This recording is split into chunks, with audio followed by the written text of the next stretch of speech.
Harper Audio presents Murder on the Orient Express by Agatha Christie. Performed by Dan Steele.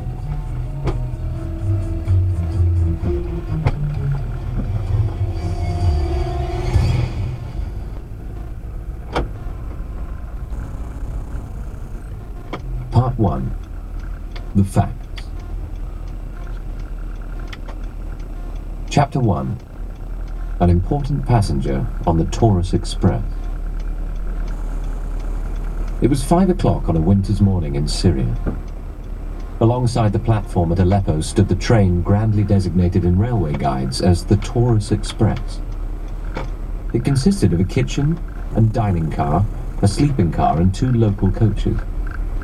By the step leading up into the sleeping car stood a young French lieutenant, resplendent in uniform, conversing with a small, lean man, muffled up to the ears, of whom nothing was visible but a pink-tipped nose and the 2 points of an upward-curled moustache.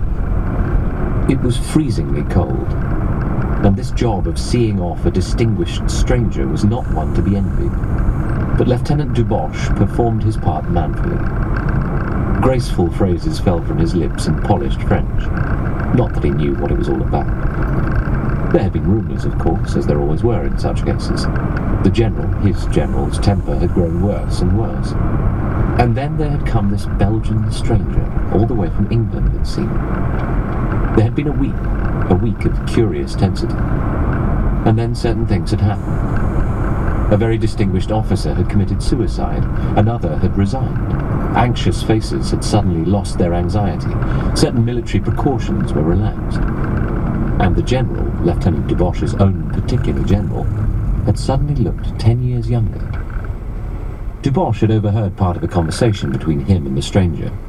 "You have saved us, mon cher," said the general emotionally, his great white moustache trembling as he spoke. "You have saved the honor of the French army. You have averted much bloodshed. How can I thank you for acceding to my request, to have come so far?" To which the stranger, by name Monsieur Hercule Poirot, had made a fitting reply, including the phrase, "But indeed, do I not remember that once you saved my life?" And then the general had made another fitting reply to that, disclaiming any merit for that past service, and with more mention of France, of Belgium, of glory, of honour, and of such kindred things, they had embraced each other heartily, and the conversation had ended. As to what it had all been about, Lieutenant Duboche was still in the dark, but to him had been delegated the duty of seeing off Monsieur Poirot by the Taurus Express, and he was carrying it out with all the zeal and ardour befitting a young officer with a promising career ahead of him. "Today is Sunday," said Lieutenant Duboche. "Tomorrow, Monday evening, we will be in Istanbul." It was not the first time he had made this observation. Conversations on the platform before the departure of a train are apt to be somewhat repetitive in character. "That is so," agreed Monsieur Poirot. "And you intend to remain there a few days, I think?" "Mais oui. Istanbul, it is a city I have never visited. It would be a pity to pass through comme ça." He snapped his fingers descriptively. "Nothing presses. I shall remain there as a tourist for a few days." "La Sainte Sophie, it is very fine," said Lieutenant Duboche, who had never seen it. A cold wind came whistling down the platform. Both men shivered. Lieutenant Duboche managed to cast a surreptitious glance at his watch. 5 minutes to 5, only 5 minutes more.